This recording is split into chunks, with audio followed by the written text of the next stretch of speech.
ومن سيئات أعمالنا ومن يهده الله فلا مضل له ومن يضلل فلا هادي له وأشهد أن لا إله إلا الله وحده لا شريك له وأشهد أن محمدا عبده ورسوله وصلوات الله وسلامه عليه وعلى أهل بيته الطيبين الطاهرين وعلى أصحابه الكرام الغر الميامين العلماء العباد وعلى التابعين لهم بإحسان إلى يوم الدين.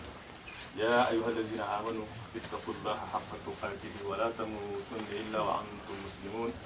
يا أيها الناس اتقوا ربكم الذي خلقكم من نفس واحدة وخلق منها زوجها وبث منهما رجالا كثيرا ونساء واتقوا الله الذي تساءلون به والأرحام إن الله كان عليكم رقيبا. يا أيها الذين آمنوا اتقوا الله وقولوا قولا سديدا يصلح لكم أعمالكم ويغفر لكم ذنوبكم ومن يطع الله ورسوله فقد فاز فوزا عظيما. أما بعد، أيها الأحباء في الله، أيها الإخوة في الإسلام، طبتم وطابت ممشاكم وتبوأتم من الجنة منزلا وجمعني الله وإياكم إن مستقر رحمته في جنات النعيم مع حبيبنا وقدوتنا محمد المصطفى عليه أفضل الصلاة والسلام. جعلنا الله نحيا على سنته ونموت على ملته ونحشر في زمرته وتحت لوائه وننال شفاعته ونشرب من حوضه الشريف شربة لا نجمع بعدها أبدا. Chers frères et sœurs, alhamdulillah, les bienfaits d'Allah envers ses serviteurs sont innombrables. Il est impossible pour les serviteurs, pour l'être humain, les êtres humains, de les recenser ou d'en prendre conscience dans toutes les réalités. Et cela à cause de leur nombre, bien sûr, mais aussi à cause de leur permanence et de l'aisance par laquelle ils ont été pourvus. Pourquoi? Parce qu'ils sont très nombreux. Et les bienfaits d'Allah ne vont jamais le recenser. Et le Très-Haut dit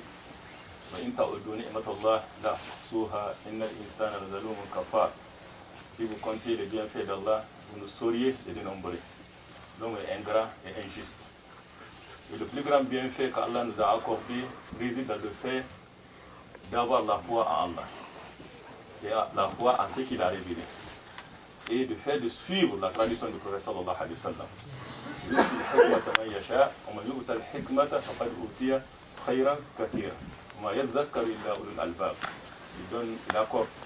donne la sagesse à qui il veut. Et à celui, Allah a donné la sagesse, il lui a donné un bien immense, une grâce immense. Et cette sagesse, dans ce document, Dieu le définit que c'est d'avoir la foi à Allah. C'est de reconnaître, c'est d'être manifester sa reconnaissance envers Allah. وَلَقَدْ أَتَيْنَا لُقْمَانَ الْحِكْمَةَ أَنِ اشْكُرْ لِلَّهِ وَمَنْ يَشْكُرْ فَإِنَّمَا يَشْكُرُ لِنَفْسِهِ وَمَنْ كَفَرَ فَإِنَّ اللَّهَ غَنِيٌّ حَمِيدٌ. Nous avons donné la sagesse à Luqman, soit reconnaissant envers Allah. Quiconque est reconnaissant envers Allah, il ne l'est que pour soi-même. Allah n'a pas besoin de notre reconnaissance, il n'a pas besoin de notre adoration. Il le dit dans le hadith au Qudsi, le prophète sallallahu alayhi wa sallam, en parlant de son Seigneur, le Seigneur dit, si les djinns et les humains tout entiers adoreraient Allah, cela n'ajoute rien à son pouvoir.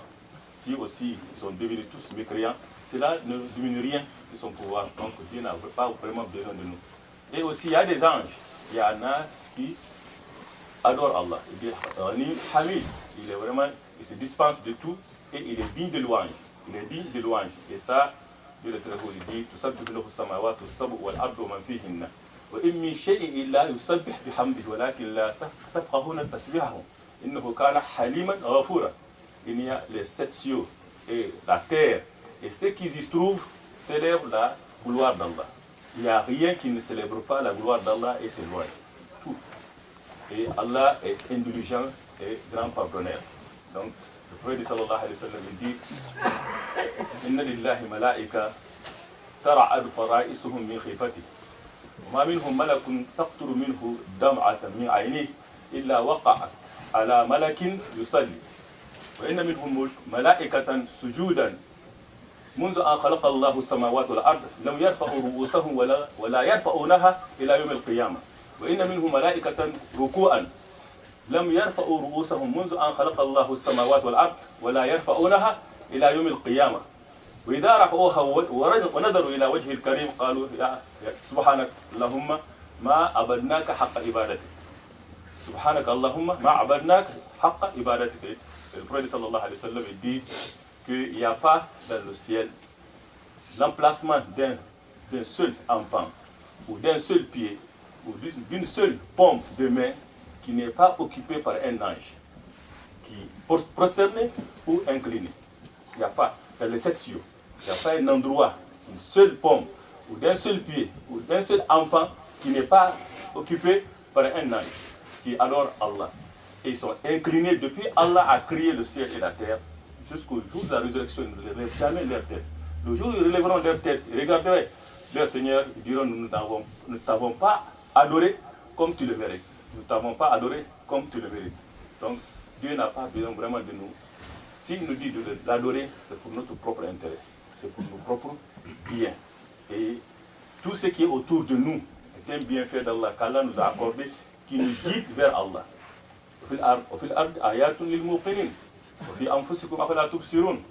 Et parmi les grands bienfaits qu'Allah nous a accordés, qui nous guide vers lui, le temps. Le temps. Et c'est ce temps-là, que ce soit l'alternance qu'Allah a assignée à la nuit et au jour, comme il le dit dans Surat Furqan,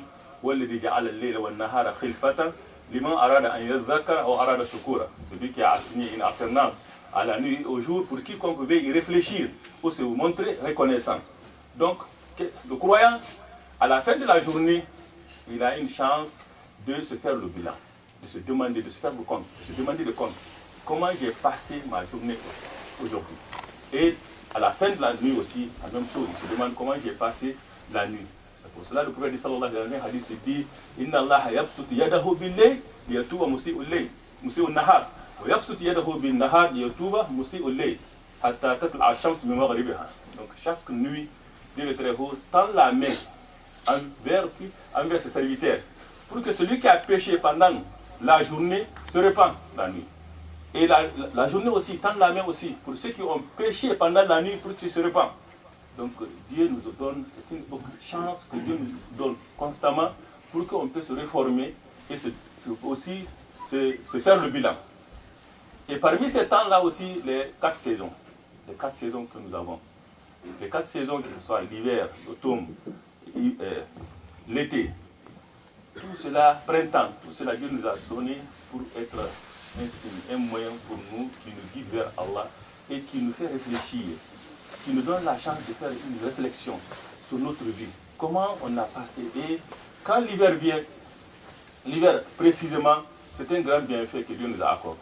Et les savants religieux le considèrent ainsi. Car la couleur de l'hiver nous indique notre avenir. Notre avenir. La terre a l'air d'être morte. Il a perdu ses arbres. Les arbres ont perdu leurs feuilles. Et aussi les gazons qui sont là sont tous partis. C'est ainsi la vie. La vie. Avant, on voyait comment la nature était. Pendant l'hiver, tout est parti. Et ça nous dit vraiment notre avenir. Comment, qu'est-ce qui nous attend? Qu'un jour aussi, nous perdrons, que tout ce qui est dans ce bas monde n'est pas éternel et éphémère. Et ça doit vraiment nous faire réfléchir. Nous faire réfléchir. Regardez en vous-même. Vous ne vous observez pas, donc pas. Donc c'est important. C'est pour cela, l'hiver, quand ça arrive, les savants religieux, ils trouvent vraiment que c'est un moyen. C'est une saison où Allah nous invite de purifier la foi et d'accéder aux actes cultuels supérieurs tels que le jeûne et aussi la prière nocturne. C'est durant cet hiver. Mais aussi, surtout, de nous faire réfléchir de notre avenir. Je me rappelle un savant religieux qui faisait une réflexion sur sa vie personnelle, depuis son enfance jusqu'à sa vieillesse. Il parle, durant son enfance, il était attaché à sa mère et à son père. Il ne pensait jamais qu'un jour il pouvait se séparer d'eux, ou même s'éloigner d'eux. Mais finalement, malheureusement, la femme est morte. Le père aussi l'a suivi. Avant eux, les grands-pères et les grands-mères aussi sont partis. Et finalement, ils se sont trouvés entre eux, frères et sœurs, soudés, je dirais que les pages d'un livre, ou les membres d'un corps. Mais malheureusement ou heureusement, il y a des candidats qui se sont présentés. Ils ont demandé la main de leurs sœurs. Les sœurs aussi ont quitté et ils ont fondé l'autre foyer, qu'ils ont même quitté leur ville parti d'autres villes, très loin. Et finalement, lui aussi, il a fondé son propre foyer. Et il s'est attaché à sa famille, à une nouvelle famille, ses enfants, sa femme. Et finalement, ce qui est arrivé dans la famille, dans le foyer de son père, arriva dans son propre foyer aussi. Ses filles aussi, qui ne croyaient jamais vraiment de se séparer d'eux, ils ont fini vraiment à se marier, quitter le foyer. Les enfants aussi sont partis. Ils se trouvent maintenant tout seuls. Et il raconte cette histoire, cette isolation, comment la vie est venue. Qu'est-ce qu'il dit ici? Il dit tout ce que nous avons, que ce soit une relation, que ce soit des matériaux, va tous partir. Tout ce que nous avons dans ce bas monde est éphémère et ils vont tous disparaître. Seul qui restera, c'est notre relation avec le Seigneur, avec Allah. Ta relation avec Allah, c'est la seule qui restera. Donc tout ce qu'Allah te donne, tu dois profiter de tout ça, de mettre en profit pour qu'il te rapproche de ton Seigneur. Et dit le très haut,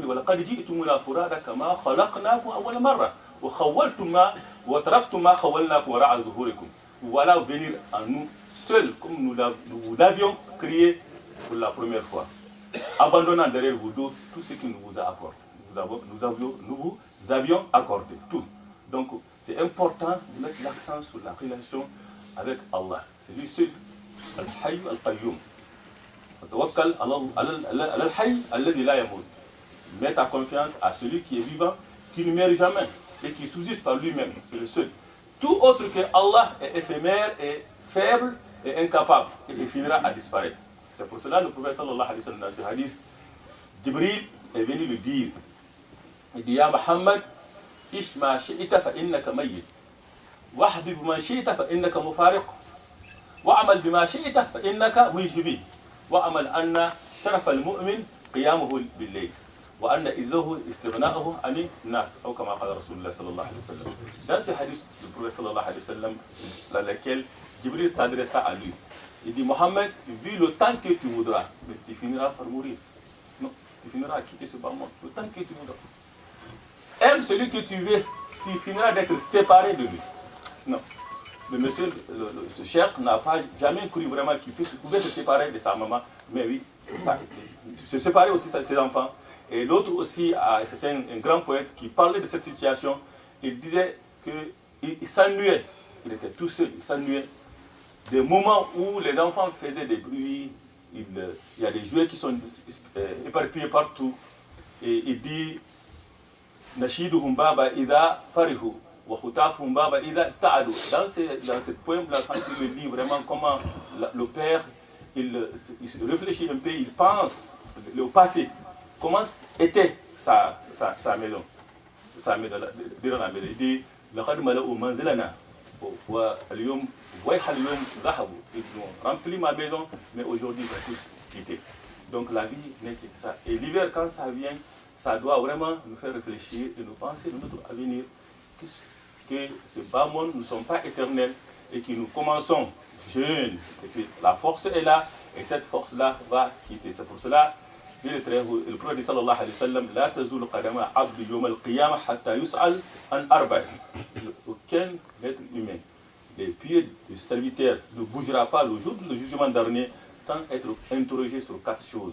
Sur sa vie, comment il l'a passé, sur son savoir, avec quoi, qu'est-ce qu'il a fait avec, l'argent qu'il a gagné, comment il a gagné et comment il l'a dépensé, et sa santé aussi, son corps, comment il a fait de ça, cette santé. Donc c'est important que tout ce que Dieu nous donne, on doit vraiment l'utiliser dans le service d'Allah, dans l'adoration d'Allah, pour se rapprocher d'Allah, car c'est Allah seul qui subsiste, parce que bien, et c'est lui le vivant qui ne meurt jamais. Tout autre que Allah finira à disparaître.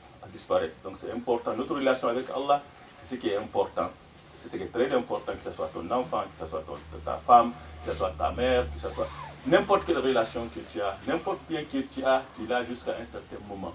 Car il fait partie du bien de ce bas monde, et le bas monde de tout ce qu'il contient, il est éphémère et il finira à disparaître.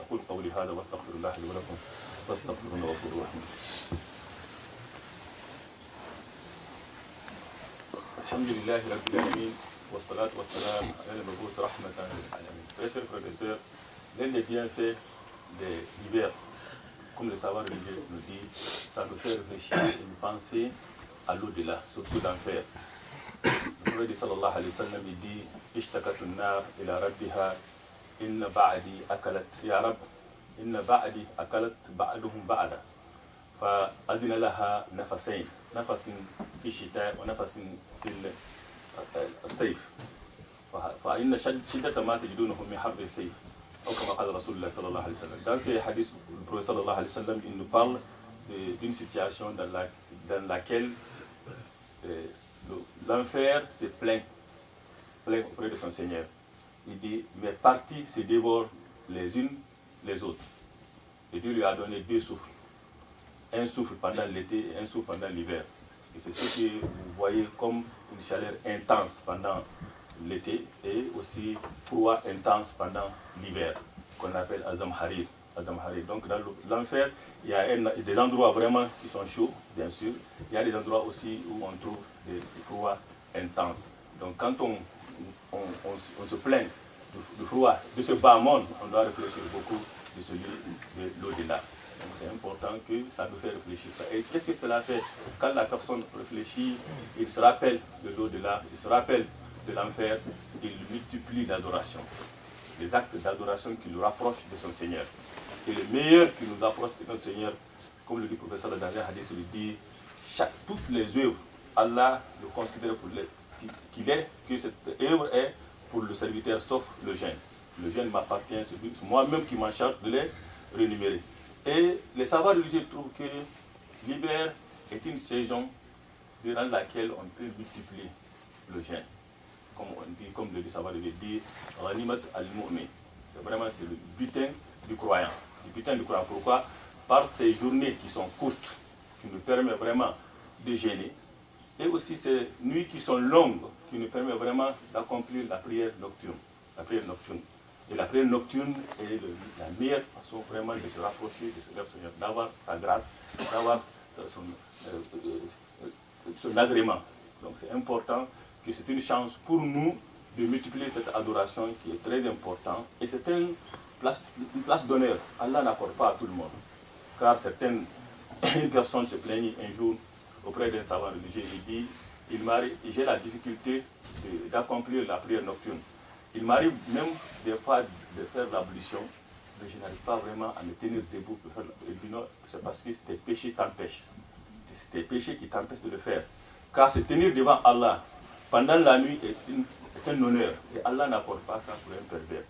Donc c'est important que nous saisissons cette occasion de multiplier les jeûnes, surtout ceux qui ont des jours à rattraper pendant le mois Ramadan passé. Et malheureusement, beaucoup d'entre eux ne demandent que quand Ramadan est proche, on commence à se plaindre, on se demander comment faire, car il y a des jours à rattraper et Ramadan est déjà à la porte. Donc c'est important de saisir cette occasion, qui est facile vraiment de le faire, et surtout aussi pendant la nuit. Et quand tu regardes aussi l'hiver, c'est un moment aussi, parce que la nuit est très longue, il est propice aussi pour la réunion familiale. Les savants religieux, le prédécesseur, ils utilisaient cette occasion, cette saison, vraiment pour que les familles se rapprochent, car l'obscurité qui tombe tôt force les gens vraiment à regagner le foyer. Donc on se trouve ensemble et c'est un moment vraiment pour se donner la main.